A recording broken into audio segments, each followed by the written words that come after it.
Bismillahirrahmanirrahim. Assalamualaikum warahmatullahi wabarakatuh. Innal hamdalillah nahmaduhu wa nasta'inuhu wa nastaghfiruh wa na'udzu billahi min shururi anfusina wa sayyiati a'malina. Man yahdihillahu fala mudilla lahu wa man yudlil fala hadiya lahu. وأشهد أن لا إله إلا الله وحده لا شريك له وأشهد أن محمدا عبده ورسوله لا نبي ولا رسول بعده. اللهم صل وسلم عليه وعلى آله الطاهرين وصحابته الغر الميامين وتابعيهم بإحسان إلى يوم الدين. قال الله سبحانه: يا أيها الذين آمنوا اتقوا الله حق تقاته ولا تموتن إلا وأنتم مسلمون. وقال سبحانه وتعالى: يا أيها الذين آمنوا اتقوا الله وقولوا قولا سديدا يصلح لكم أعمالكم ويغفر لكم ذنوبكم ومن يطع الله ورسوله فقد فاز فوزا عظيما. ورسولنا الحبيب المصطفى صلى الله عليه وسلم يقول: إن أصدق الحديث كتاب الله وخير الهدي هدي محمد صلى الله عليه وسلم وشر الأمور محدثاتها وكل محدثة بدعة وكل بدعة ضلالة وكل ضلالة في النار. أعاذنا الله وإياكم من المحدثات ومن النار. Kaum muslimin, ibu dan bapak-bapak yang turut hadir di majelis kita di malam hari ini, kembali di tempat yang sama-sama kita cintai ini, masjid dari masjid-masjidnya Allah. Kita berjumpa, bermuwajah, bermujalasah wa mudzakarah di kitab atau di agenda rutinitas kita yang sama-sama kita cintai dan semoga diridhai oleh Allah, di majelis Fawaid il-Fawaid atau Al-Fawaid, kitab oleh Imamna Ibn Al-Qayyim il-Jauziyata rahimahullahu rahmatan wasi'ah.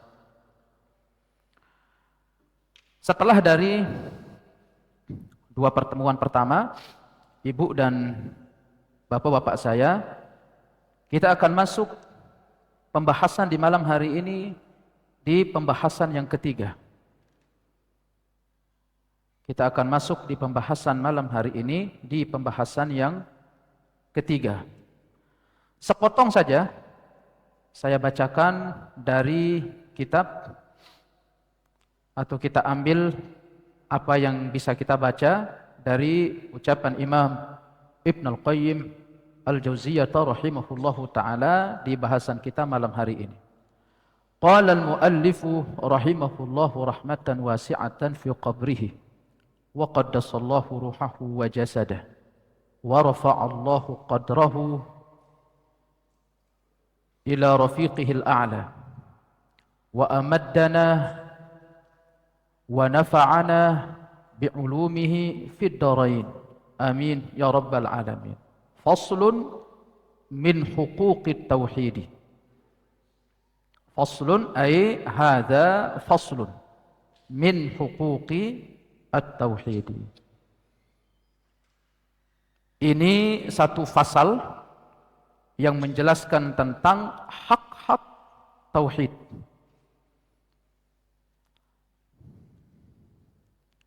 Lalu kata beliau Imam rahimahullah, tuba liman ansafa rabbahu فأقر له بالجهل في علمه والآفات عمله والعيوب في نفسه.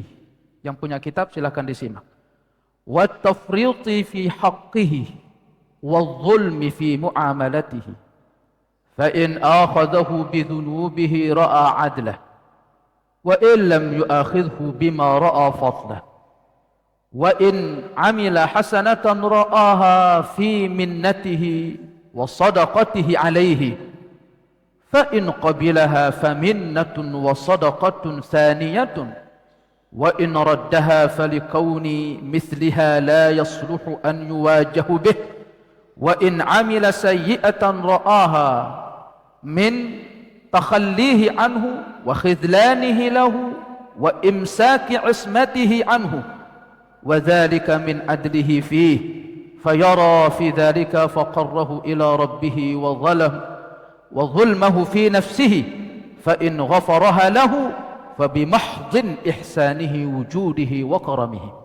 Ini satu alinea dari bahasan kita di malam hari ini yang akan berbicara tentang pembahasan hak-hak dari Allah Subhanahu wa taala.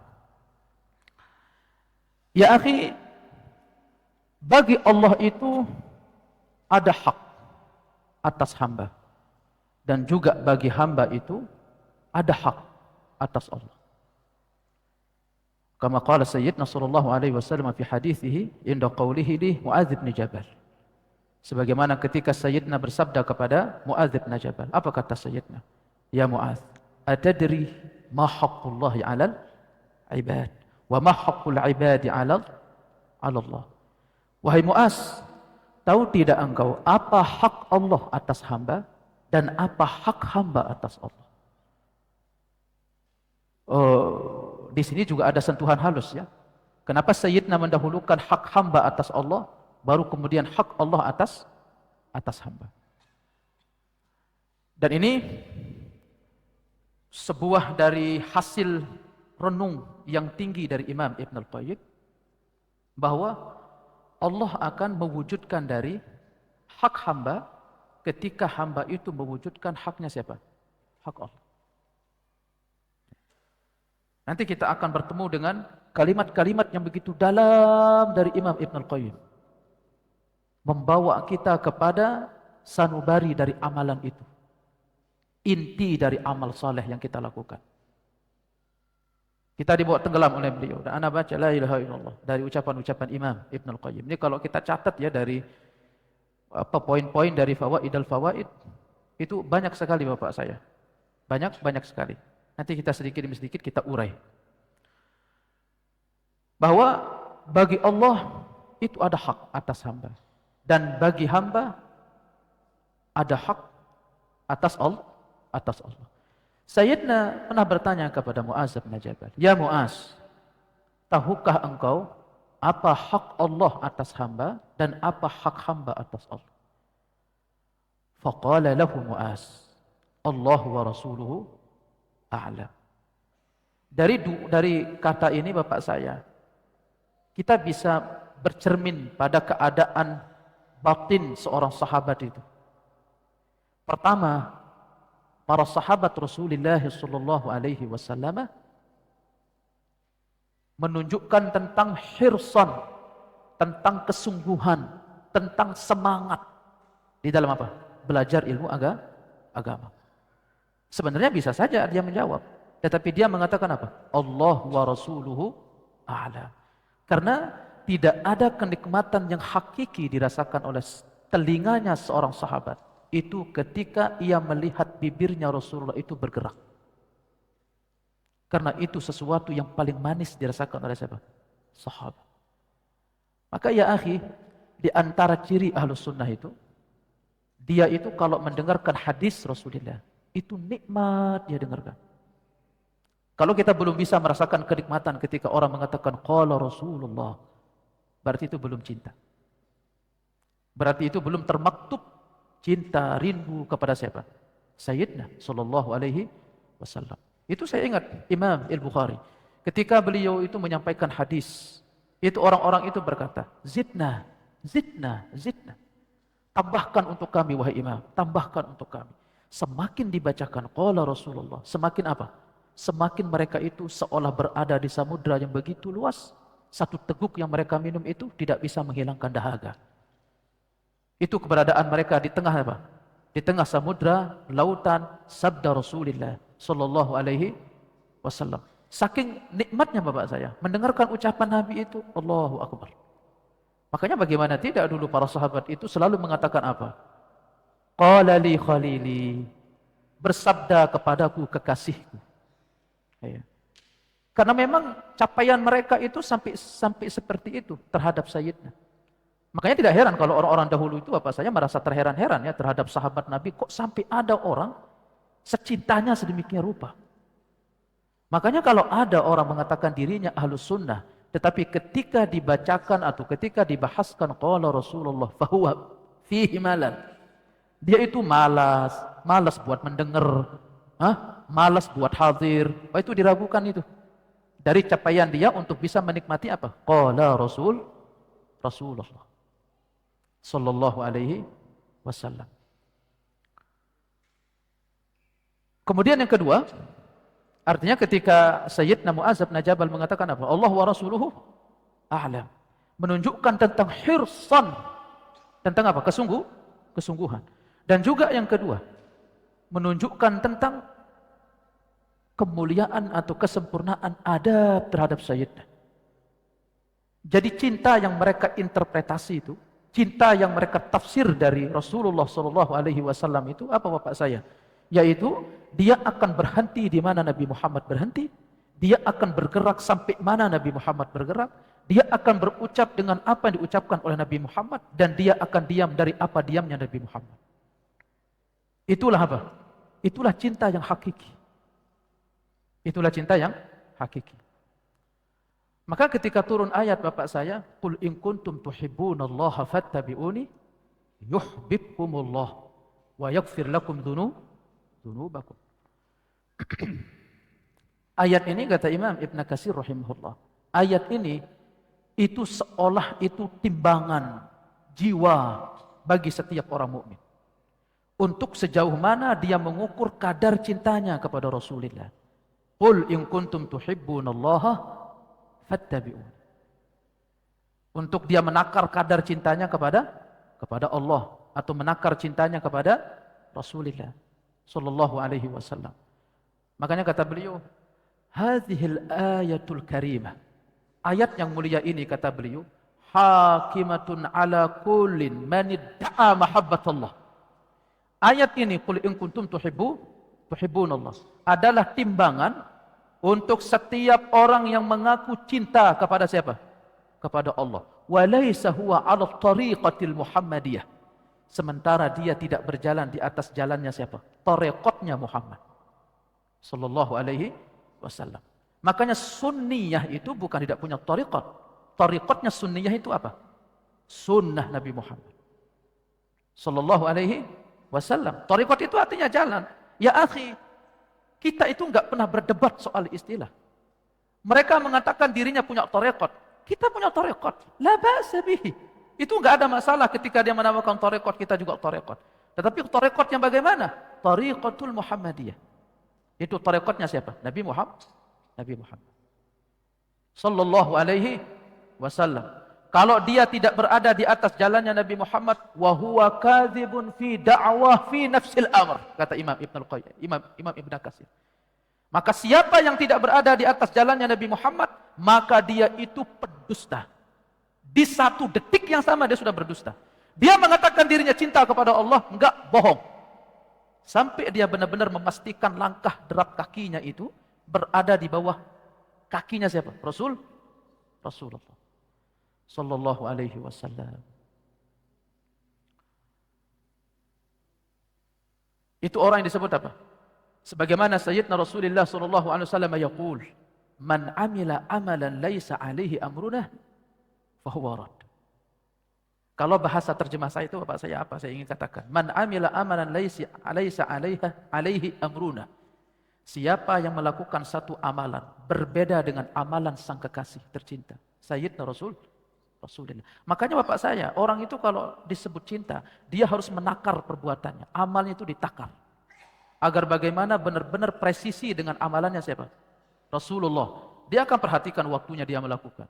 Dia akan perhatikan lafaznya yang dia ucapkan. Dia akan perhatikan jumlah berapa yang dia hitung. Dia akan perhatikan tempat di mana dia beribadah. Dia akan perhatikan seperti itu, tariqah, kemudian kaifiyat, bagaimana cara Nabi Muhammad melakukan sedetail itu, sepresisi itu, untuk dia menyamakan antara amalannya dengan siapa? Sang kekasih, Sayyidina. Dan siapa yang melakukan satu amalan yang berbeda dengan yang dilakukan oleh Nabi Muhammad, fahuwa raddun, maka dia tertolak. Maka dia tertolak. Dan bahkan bisa menyeret seseorang kepada apa? Berdosa. Karena Allah Ta'ala yaqul, فَلْيَحْذَرِ الَّذِينَ يُخَالِفُونَ عَنْ أَمْرِهِ. an tusibahum fitnah au yusibahum adzabun alim. Hendaklah merasa khawatir orang yang menyelisihi perkara siapa? Nabi Muhammad, untuk ditimpa kepada mereka fitnah atau ditimpa kepada mereka azab yang pedih. Makanya kata Imam Ibn Al-Qayyim Al-Jauziyah rahimahullah, dengan sebab menyelisihi sunnah bisa mengantarkan seseorang kepada kekufuran. Saya ulang, dengan sebab menyelisihi sunnah itu bisa mengantarkan seseorang kepada kekufuran. Ya akhi, menyelisihi sunnah itu bukan bahasa ringan. Bukan bahasa ringan.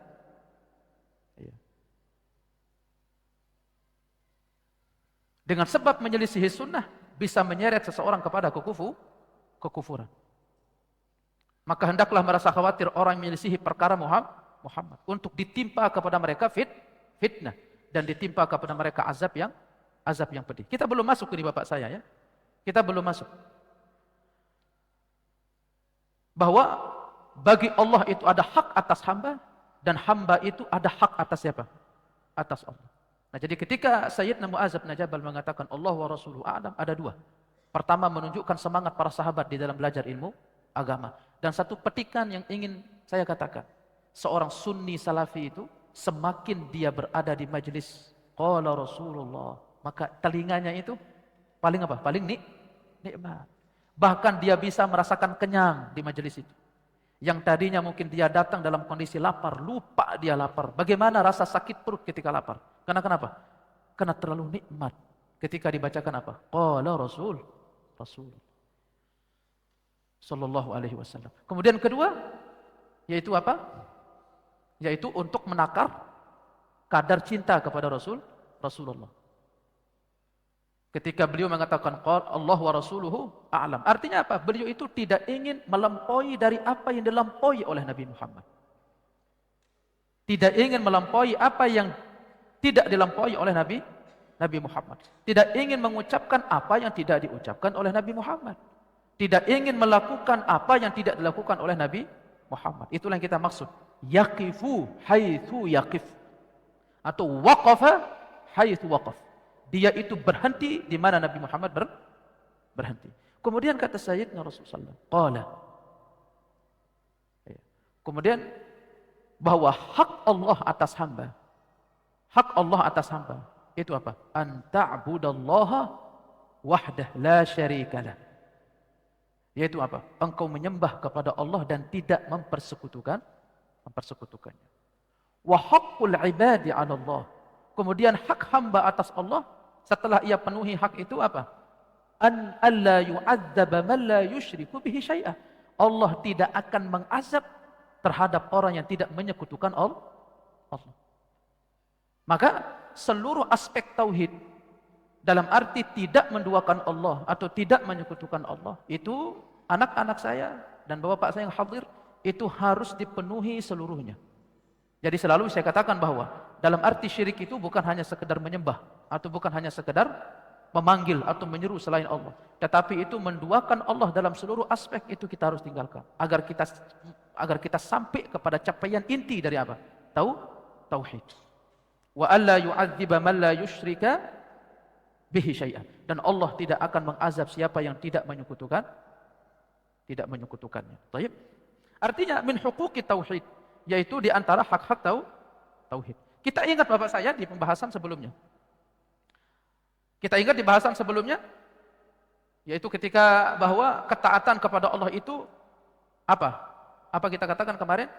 Buhul dari apa? Ikatan dari hati itu. Sebelumnya kita mengatakan bahwa setelah kita mengetahui dari bab pertama sampai bab kedua. Bab pertama itu secara ringkas kita mengetahui bahwa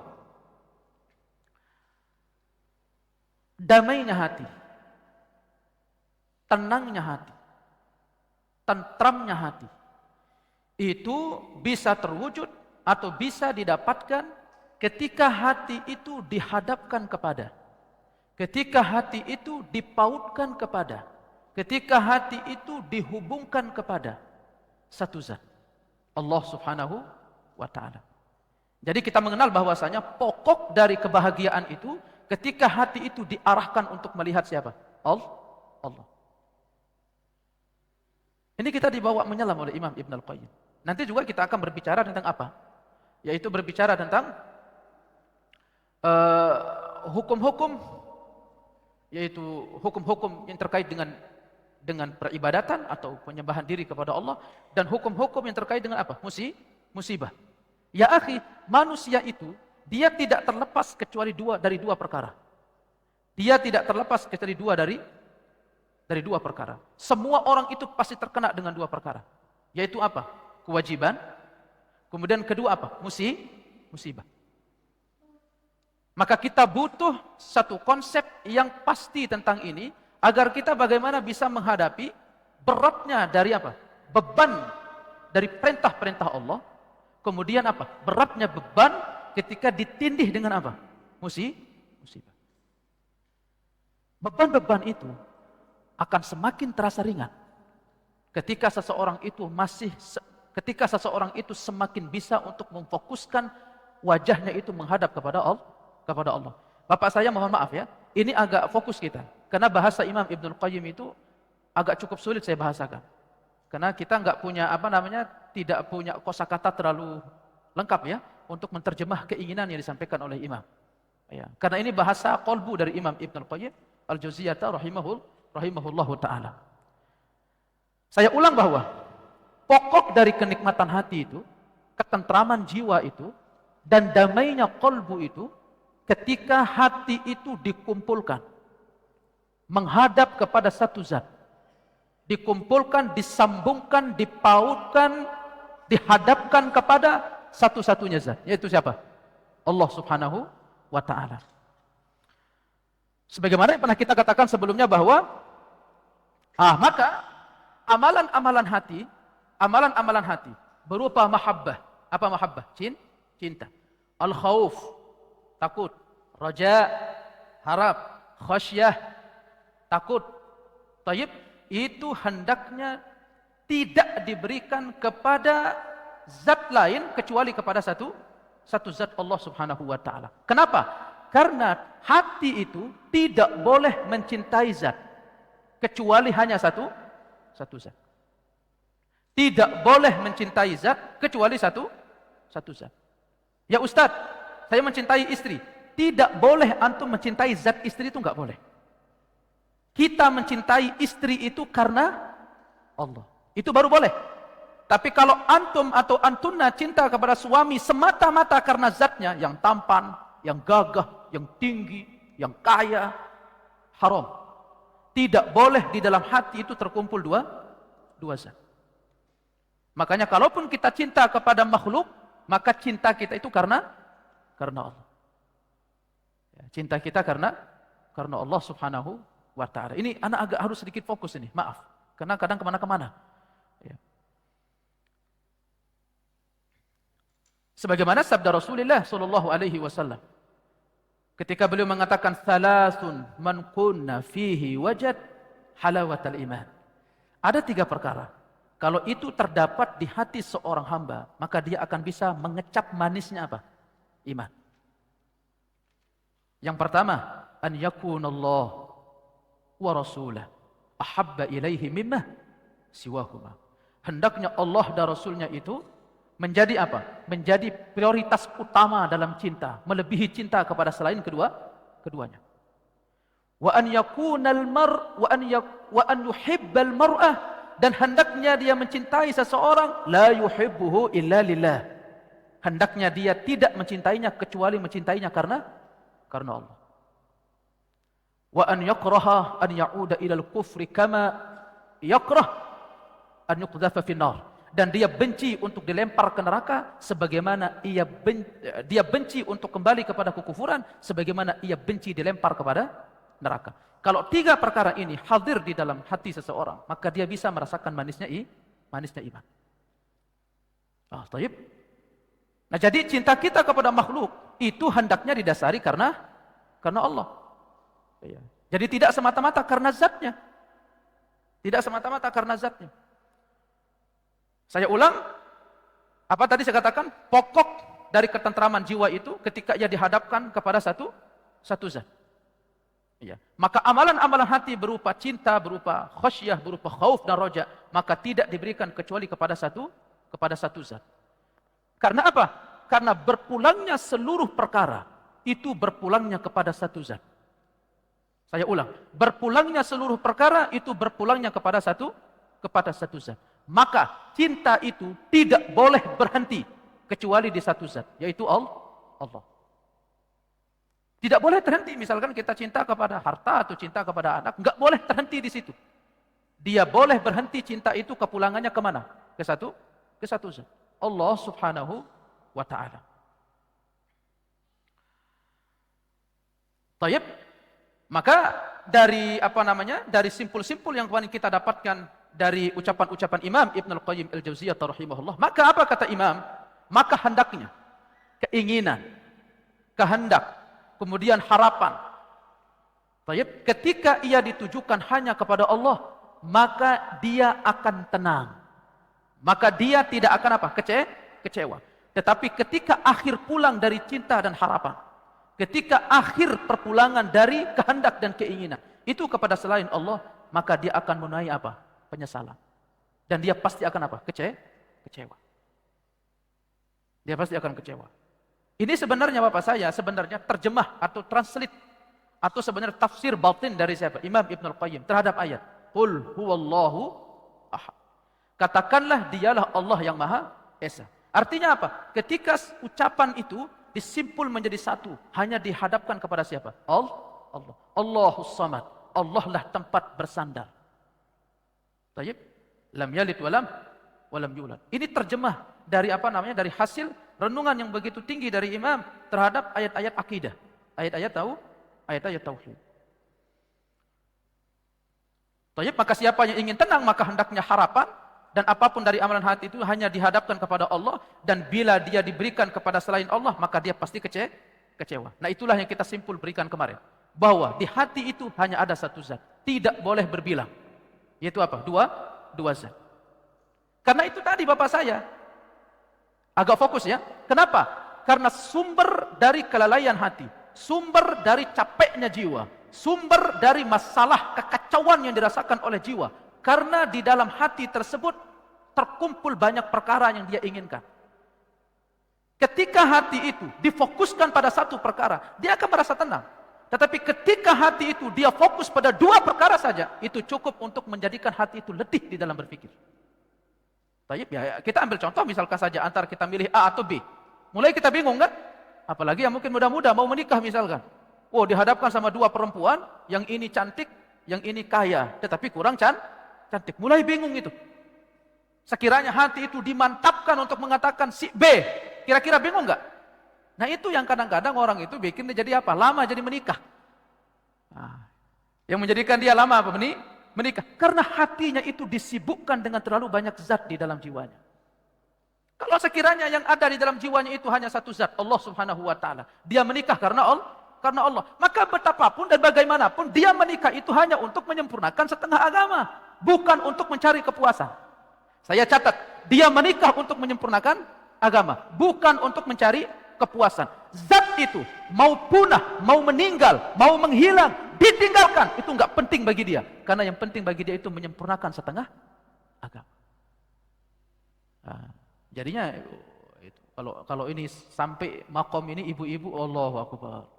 Suaminya mau poligami, memang enggak penting bagi dia. Yang penting apa? Sudah menyempurnakan setengah agama. Karena dia enggak jatuh cinta kepada zat fisik suaminya. Karena suami itu hanya sebagai sebab. Makanya kata Imam Al-Is bin Abdissalam ketika beliau berbicara tentang hati itu, Allah apa kata beliau? Tidaklah Allah memerintahkan satu perintah kecuali Allah meletakkan di dalamnya maslahat. Saya ulang. Tidaklah Allah memerintahkan satu perintah kecuali Allah meletakkan satu maslahat. Dan maslahat itulah yang menjadi lumatan asupan jiwa. Menjadi sumber kebahagiaannya atau sebab kebahagiaannya. Menjadi sumber kelezatannya atau menjadi sebab kelezatannya, menjadi sumber kegembiraannya atau sebab kegembiraannya. Bapak paham nggak?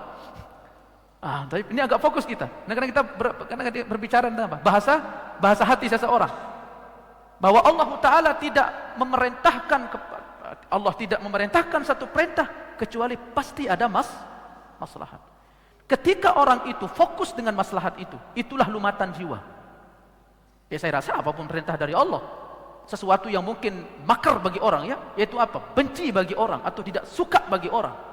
Semisal apa? Misalkan poligami dan yang lain mungkin bagi perempuan atau mungkin bagi laki-laki yang paling berat mungkin apa? Salat jamaah dan yang salat apa? Salat malam. Tidaklah Allah perintahkan satu perintah kecuali apa?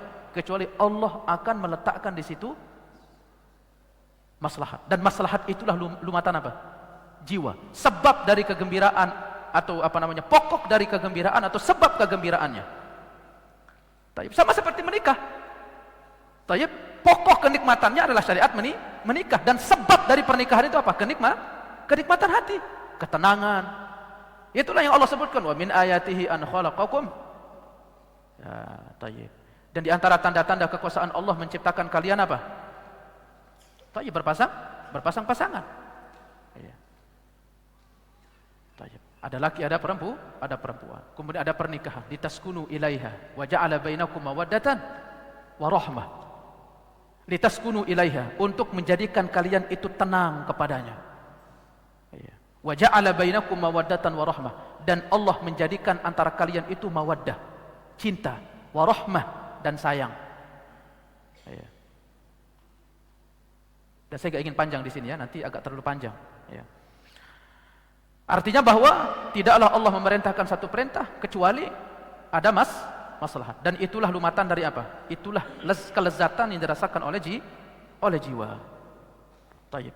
Kemudian tersisa kemarin dari bahasan kita, belum kita masuk ke sini bapak saya ya, yaitu ketika Imam Ibn Al-Qayyim Al-Jauziyah rahimahullahu ta'ala yaqul ahkamul awamir wa ahkamun nawazil, yaitu hubungan antara perintah dan musibah.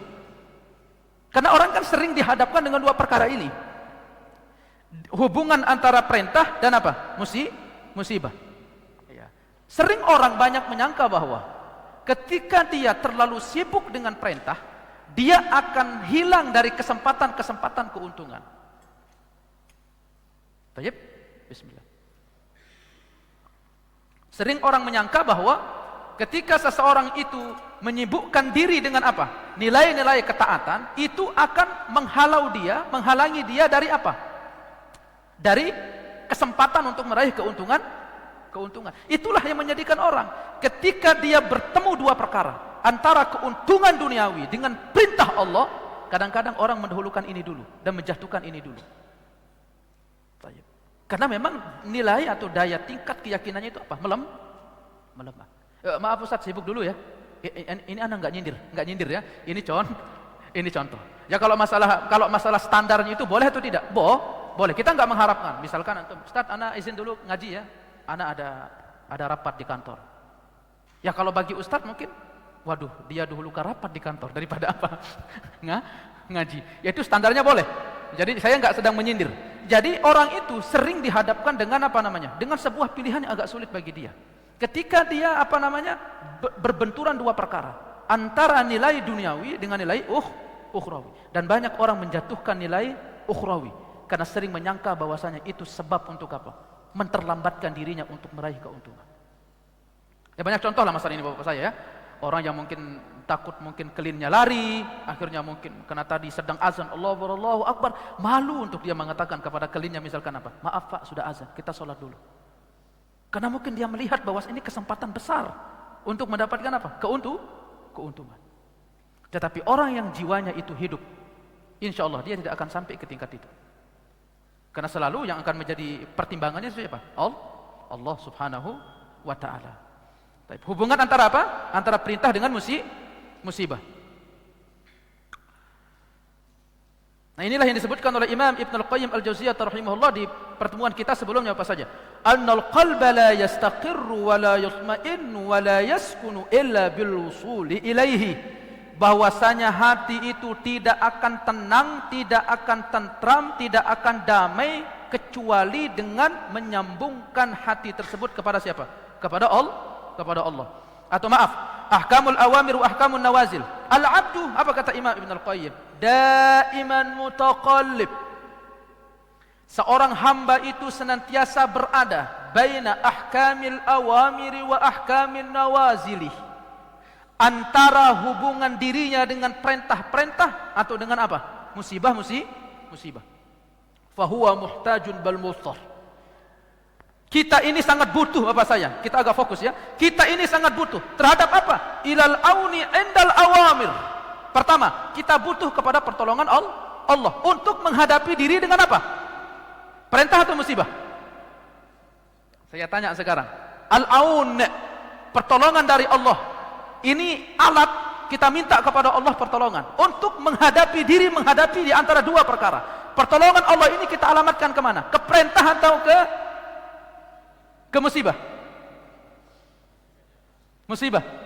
Tayyib, khilaf ulama. Musibah atau perintah? Allahu Akbar, perintah. Jadi kita butuh pertolongan kepada Allah untuk dikuatkan melakukan apa? Perintah.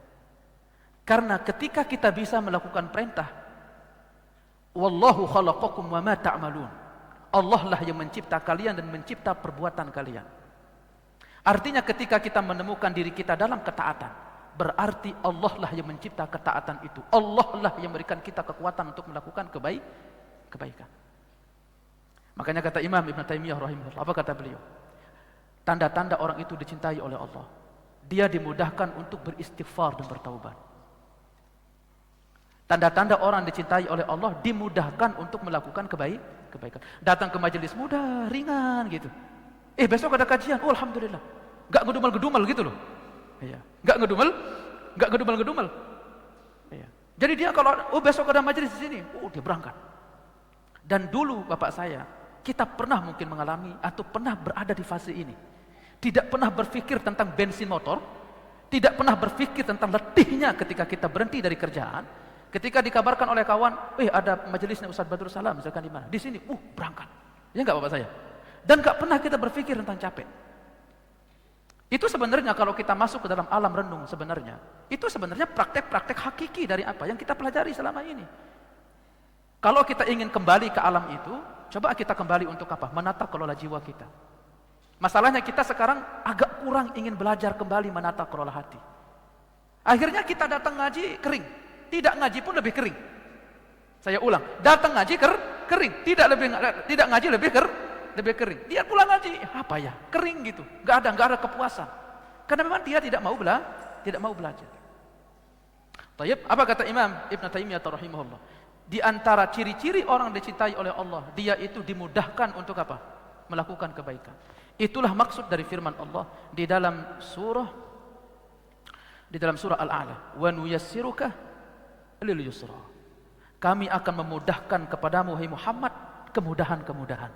Artinya apa? Allah akan memudahkan Nabi Muhammad untuk melakukan kebaikan. Perhatikan bapak saya. Kalau kita ukur sekarang salat kita dengan Nabi Muhammad, lebih banyak mana? Rasulullah, pasti ya. Berarti sesuai dengan takaran itulah cinta Allah kepada siapa? Nabi Muhammad. Sejauh mana dalamnya kita melakukan ketaatan, berarti sejauh itu dekat cintanya kita kepada Allah. Atau cintanya Allah kepada kita. Makanya ya akhi, apa kata Imam Ibn Al-Qayyim? Beliau juga pernah berkata begini, laisa sya'nu an tuhib, walakinna sya'nu an tuhab. Apa kata Imam Ibn Al-Qayyim? Bukan perkara fokus dirimu itu adalah untuk bagaimana engkau mencintai, tetapi perkara fokusnya itu adalah bagaimana engkau dicintai. Kan kita kan sering mengatakan bahwa saya cinta Allah. Cinta Allah, sejauh mana untuk ditakar kalimat itu enggak penting. Untuk mengatakan diri cinta kepada Allah, itu bisa kita rasakan diri dari amalan keseharian. Kalau kita berada dalam semangat untuk mendatangi kebaikan-kebaikan, maka itu ciri antuhab, dia itu dicintai oleh Allah. Tapi kalau diri lemah-lemah, lesu-lesu, futur, lemas-lemas, berarti itu artinya ada sinyal Allah sudah menjauhkan dirinya dari diri itu. Berarti itu ada sinyal Allah menjauhkan dirinya dari diri itu. Maka ya akhi, nasihat saya dari potongan ini, pulanglah, kembalilah kepada Allah. Sejauh mana kita sudah berlari meninggalkan Allah, pulang kembali. Insya Allah Allah akan menyelimuti kita dengan apa? Dengan ampunan, dengan rahmat, dengan kasih sayang. Dan itu harus belajar. Dan itu harus belajar. Ya semalam saya bilang juga sama santri-santri di sini, anak-anak saya. yang mungkin maaf ya di sini kita ada problem. Mungkin di mana di pondok-pondok itu banyak problem kita Bapak saya ya. Anak pondok itu selalu pelanggarannya ada 3. HP, ngerokok, loncat tembok. Nah, ya enggak? HP, ngerokok, loncat tembok, pergi kabur, dicari sama Ustaz Fadil ke sana kemari. Iya enggak? Iya. Karena jantungnya itu belum kumpul. Jantungnya itu belum kumpul. Perlu kiranya belajar anak-anak saya bilang. Ya, untuk kita mencapai capaian tertinggi dari apa? Dari ibadah, penyembahan diri kepada Allah. Bapak saya Imam Ahmad rahimahullah, capaian tertinggi itu bagi anak ya, sampai diriwayatkan tentang beliau Imam Ahmad. Masih ingat? Bahwasanya Imam Ahmad bermimpi melihat siapa? Melihat Allah. Dikonfirmasi ke Syekh Al-Alamah Ibn Fauzan hafizahullah. Wahai Imam, diriwayatkan tentang Imam Ahmad pernah bermimpi melihat Allah. Benar atau tidak? Bermimpi melihat Allah sangat mungkin bagi orang soleh. Sangat mungkin bagi orang soleh. Masalahnya kalau kita belum ya sudah, berarti tingkatan kita cuma di situ. Ini bukan bermimpi dengan Rasul, bermimpi dengan siapa? Melihat Allah Subhanahu wa ta'ala. Itu tingkatan capaian dari apa? Dari terbenamnya seseorang atau tenggelamnya seseorang dalam kenikmatan cengkrama dia di dalam apa? Ibadah. Baik, barakallahu fiik. Nah, kita harus belajar untuk itu. Kita harus belajar untuk itu. Dan kita butuh terhadap apa? Pertolongan untuk menghadapi diri dengan apa? Kewajiban. Atau apa? Perintah. Nah, ini yang kita maksud la haula wala quwata illa billah. Makanya kalau kita akan hayya 'alas shalah, apa kita jawab? La haula wala quwata illa billah. Karena memang tidak ada yang bisa memberikan kita kekuatan untuk melangkah ke masjid kecuali siapa? Allah. Kemudian, apa kata Imam Ibn Al-Qayyim? Wa ilal lutfi inda nawazil. Dan kita butuh kepada 2 dahan kembali. Kita berpegangan pada 2 dahan pohon. Yaitu pohon itu dahan apa? Dahan pertolongan Allah. Untuk kita minta diberikan kekuatan. Untuk Allah berikan kita kekuatan untuk apa? Mudah mendatangi kebaikan. Dan kita butuh kepada apa? Kita butuh kepada apa kata Imam? Wa ilal lutfi inda nawazil. Yaitu kita butuh kepada uluran kasih sayang Allah ketika kita menghadapi musibah. Lebih lanjut Al-Imam Ibn Al-Qayyim Al-Jauziyah rahimahullah yaqul. Jadi seseorang itu berada di antara 2 tuntutan. Kewajiban, kemudian kedua apa? Musibah. Kita butuh pada pertolongan Allah untuk menghadapi atau untuk melakukan perintah-perintah atau kewajiban, dan kita butuh kepada uluran kasih sayang Allah ketika menghadapi musibah. Lalu apa kata beliau? Wa ala qadri qiyamihi bil awamiri yahsulu lahu minal lutfi inda nawazil. Di sini intinya. Apa kata Imam Ibn Al-Qayyim? Wa ala qadri qiyamihi bil awamir, sesuai dengan kadar qiyamihi bil awamiri, melakukan perintah-perintah, yahsulu lahu minal lutfi inda nawazil, untuk bisa menghasilkan uluran kasih sayang di dalam jiwa ketika dia menghadapi musibah. Saya ingin terjemah ucapan Imam Ibn Al-Qayyim. Artinya begini Bapak saya, orang itu semakin dia memperberat diri dengan ibadah, artinya banyak melakukan ketaatan, semakin dia tenggelam, semakin dia masuk, semakin dia memperbanyak, maka musibah yang ia dapatkan semakin apa? Ringan. Tetapi ketika macam-macam ibadah yang dilakukan itu semakin sedikit, maka dia akan sesuai dengan standarnya. Ketika dia dapat musibah, itu juga yang akan dia rasakan beratnya di dalam jiwa.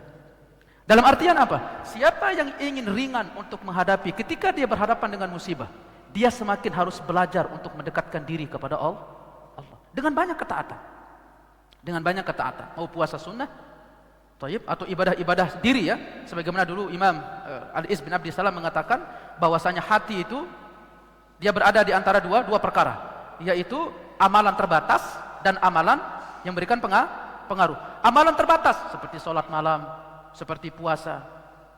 Dan memang terutama ulama-ulama salaf atau ulama-ulama terdahulu itu sangat memperhatikan diri dalam apa? sholat malam, kemudian juga puasa sunnah, dan juga duduk di majelis ilmu. Ya.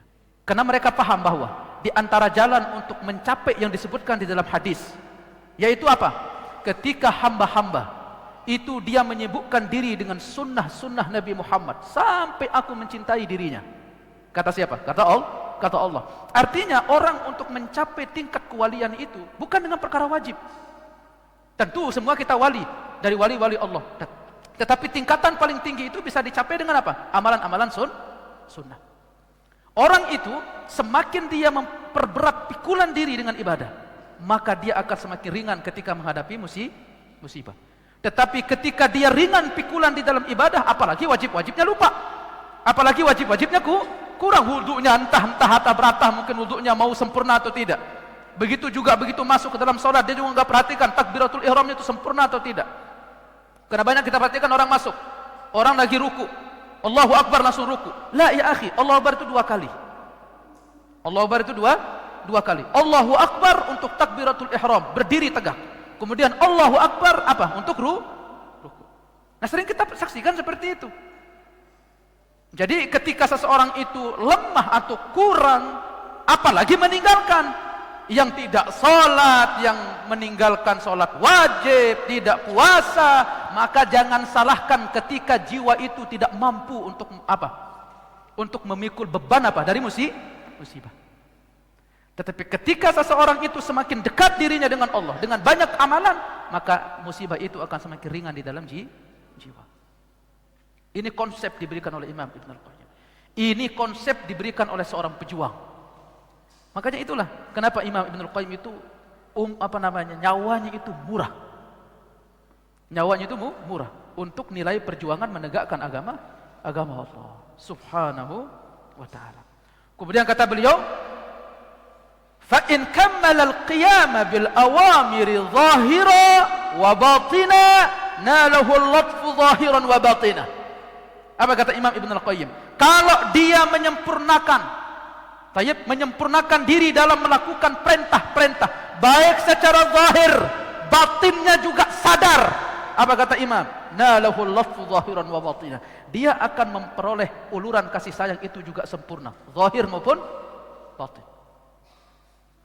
Ringan di jiwa, rehat di mana? Di fisik. Ringan di jiwa, rehat di mana? Di fisik. Ketika orang itu semakin tenggelam di dalam apa? Menyisakan ruang-ruang waktu untuk khusus dirinya dengan Allah. Baik. Kemudian kata beliau, wa in qama biswariha duna haqa'iqiha nala latha fi dhahir. Demikian juga sebaliknya kata Imam, kalau dia melakukan ibadah itu sebatas zahir, makanya ini hati-hati kita Bapak saya. Perlu kita untuk untuk belajar zahir yang tampak dari apa? Kita sholat, kita wudhu segala macam, tapi jangan sampai hilang dari nilai batinnya. Sebatas apa? Sebatas zahir. Lalu apa kata beliau? Nalal latfa fi zahir. Maka sebatas itu pula dia akan meraih uluran kasih sayang sebatas apa? Zahir. Wa qalla nasibuhu minal latfi fil batin. Dan akan semakin sedikit perolehannya dari uluran kasih sayang di dalam batin. Makanya tadi semakin badan ini diletihkan, dipikulkan untuk semakin tenggelam di dalam apa? Ketaatan-ketaatan, maka jiwa itu akan semakin tenang di dalam menghadapi musibah. Ringan gitu. Hakaza. Dan kita bisa mengukur diri dengan itu. Fa in qulta wa mal latful batin. Lalu apa kata Imam Ibn Al-Qayyim? Kalau engkau bertanya, uluran kasih sayang batin itu apa maknanya?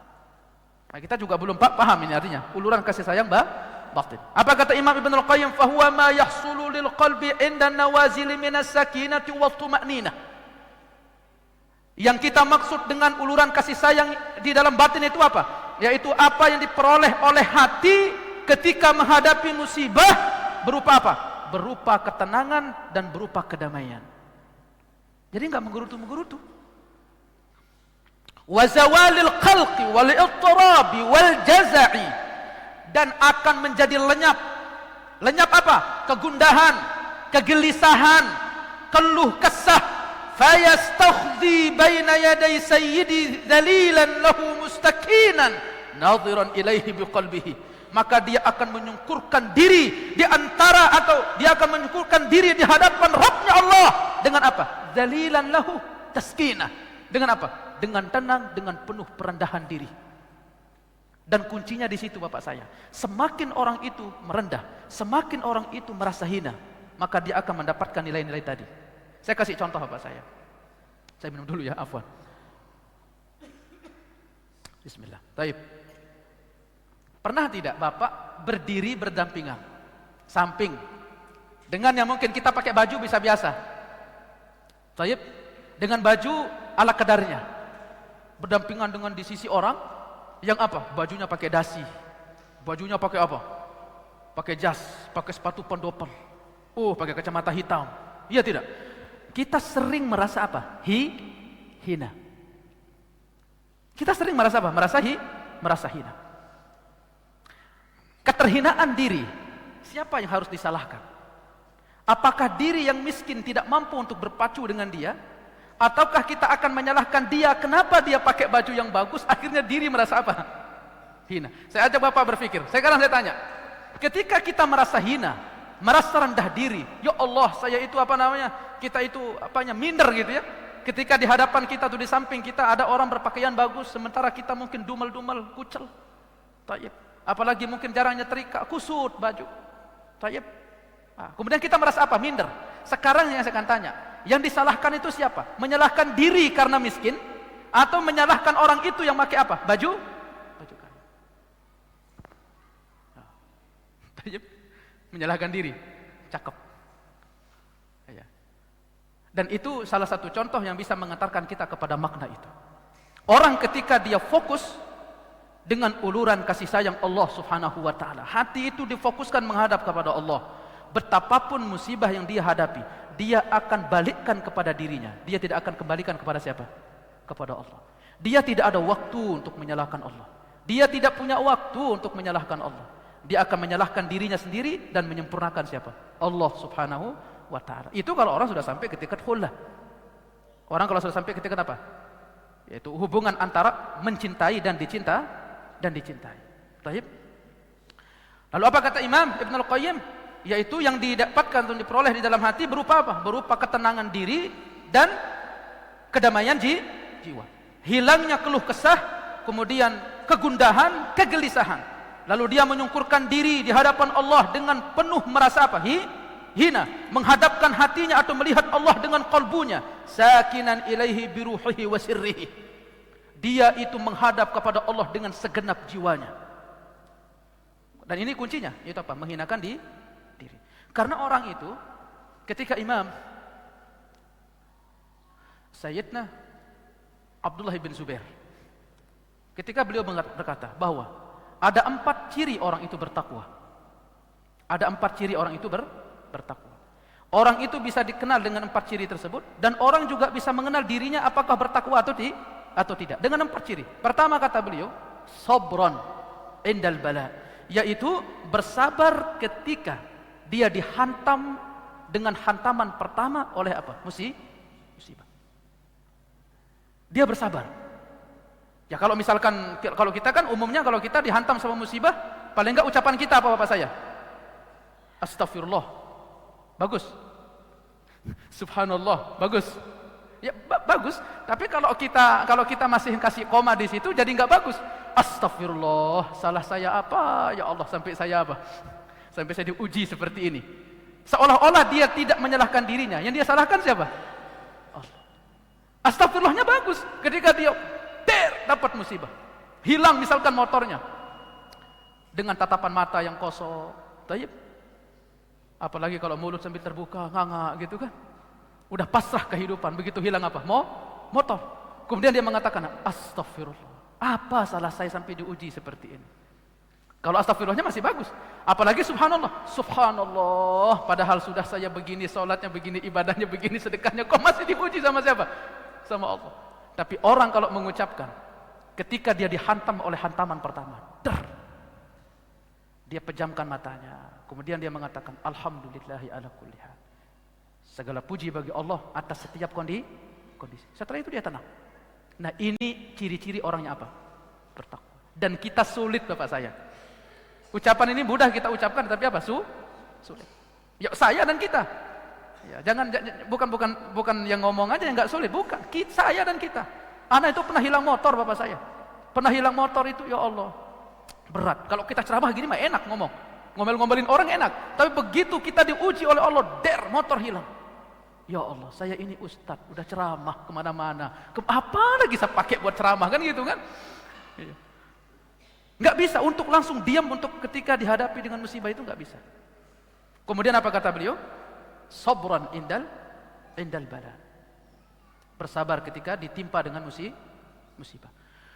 Kemudian kata beliau waridhan bil qadha, yaitu ridha dengan ketentuan Allah.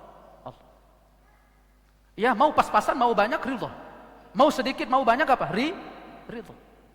Yaitu bagi orang yang memang kolbunya itu selalu dihadapkan kepada Allah, karena dia nggak penting mau banyak atau sedikit. Kalau orang berprinsip seperti ini bapak saya, kalau ada orang bertanya, makanya anak kalau selalu menjawab itu selalu dengan dilematis dan juga diplomatis. Ustadz, saya bekerja begini Ustadz, kerjaan saya di sini begini. Saya mohon saran Ustadz, apa saya keluar atau tidak? Tapi ini yang panjang. Di sini saya berharap kehidupan istri, dari sini satu-satunya dari rizki, dari sini begini, dari sini begini. Kalau saya tinggalkan ini Ustadz, saya nggak ada lagi pekerjaan Ustadz. Kalau begitu jangan nanya. Kalau begitu jangan nanya. Itu artinya kadar kita itu masih di tahap mubah. Kalau memang untuk bertahap nyawa, orang yang darurat saja boleh kok kita lakukan, ya tidak? Yang haram pun boleh kita makan kalau alasan darurat. Saya tuh pingin kalau orang itu apa? Kalau dia melihat di situ misalkan, dia berani untuk ngambil sebuah sikap. Ketika dia terjun ke sebuah tempat pekerjaan, di situ ada haram, dia putuskan segera, dia keluar lillahi ta'ala. Ini kita katakan apa? Wali di saat itu. Tapi belum tentu juga wali setelahnya ya, nangis juga mungkin di kamar gitu kan. Barakallahu fiik. Nah, kita sering kadang seperti itu. Ridwan bil qadha, yaitu ridha dengan apa? Dengan keputusan Allah. Kemudian ketiga, kata beliau wasyukru indan na'ma, yaitu syukur ketika dalam kondisi lapang. Nah, sekarang kalau saya renungi bapak saya, beliau ketika menyebutkan antara apa? Antara ridha dengan syukur. Kuncinya itu ada di ketika kita itu semakin merendah diri kepada Allah. Baru dari dua makna ini bisa terwujud. Yaitu apa? Yaitu sabar ketika menghadapi musibah dan ridha ketika apa? Atau ridha untuk dengan keputusan Allah dan syukur ketika dalam kondisi lapang. Ketika kita sudah mencapai sebuah capaian, yaitu apa? Merendahkan diri. Semakin merendahkan diri, semakin menghinakan diri. Itu seperti tadi salah satu contohnya. Ketika kita itu merendah di hadapan manusia, menghinakan diri di hadapan manusia, ketika mungkin dia kasih kita pertolongan, ketika dia kasih kita uang, akhirnya mungkin ada sesuatu yang tidak enak kita lihat, nggak berani untuk kita tegur. Kenapa? Karena kita sudah merendah diri karena pemberian dirinya. Kenapa itu tidak bisa diterjemah kepada Allah? Zat yang maha kaya, zat yang maha besar, zat yang maha kuasa. Kenapa kita masih malu dan tidak mau untuk meninggalkan dari apa larangan Allah untuk berhadapan dengan sesuatu yang apa? Zat yang maha besar, Allah subhanahu wa ta'ala. Jadi ketika dia ditimpa dengan musibah, dia tidak akan mengatakan dirinya itu adalah salahnya siapa? Allah. Dia akan mengatakan itu salahnya siapa? Dirinya. Dan itu dia akan berkata, di antara ketika dia diberikan musibah dan diberikan kenikmatan, ketika dia diberikan musibah, dia akan bisa berkata apa? Allah maha adil. Adilnya Allah di mana? Allah akan memberi dan tidak memberi sesuai dengan kadar memberinya seorang hamba kepada Allah. Allah maha adil. Kemudian kedua, ketika dia diberikan kelapangan oleh Allah, maka dia akan mampu berkata apa? Ini karena kemurahan kasih sayang Allah, bukan semata karena kekuatan diri saya. Ya akhi, mungkin sering kita lagi ngobrol. Ini salah satu contoh ya. Alhamdulillah Ustaz. Kenapa? Iya, proyek saya berhasil. Alhamdulillah. Proyek saya berhasil, ya Allah, ini proyek nih. Dari dulu nih anak, benar-benar Ustaz. Apa benar-benar? Iya benar-benar. Benar-benar anak bangun dari nol nih Ustaz. Capek sama istri, ditipu segala macam. Tapi alhamdulillah sekarang saya berhasil. Orang yang mampu mewujudkan makna syukur ketika dia itu berada di kelapangan, dia mengatakan apa? Ini karena kemurahan Allah, bukan karena kekuatan diri Jadi pertama kali dia apa? Dia sandarkan dirinya kepada Allah, kepada Allah. Dan jangan terlalu aku. Itu bisa melibatkan pertautan hati terlalu jauh nanti dengan Allah. Tapi ketika kita mengatakan alhamdulillah, alhamdulillah, Allah yang tolong, Allah yang bantu. Saya bisa begini karena siapa? Karena Allah. Nah, itu bisa bagus dengan ucapan-ucapan seperti itu. Kemudian keempat, kata Imam, ciri orang bertakwa itu apa? Wadzulin inda ahkamil Quran. Dan dia itu menghinakan diri di depan hukum Quran. Itu 4 ciri orang bisa dikatakan bertakwa atau bisa mengenal dirinya bertakwa atau tidak. Pertama apa tadi Bapak saya? Pertama yaitu apa? Sabar ketika dapat musibah. Kemudian kedua apa? Ridha. Kemudian ketiga syukur. Kemudian keempat yaitu tunduk terhadap hukum Allah. Tunduk terhadap hukum Allah. Ya Allah, masih ada Bapak saya, tapi saya rasa cukuplah ya untuk bisa kita bahas di malam hari ini. Mungkin sambungannya atau selanjutnya bisa kita bahas di pelajaran berikutnya. Wallahu waliyun dzalika wal qadiru alaih.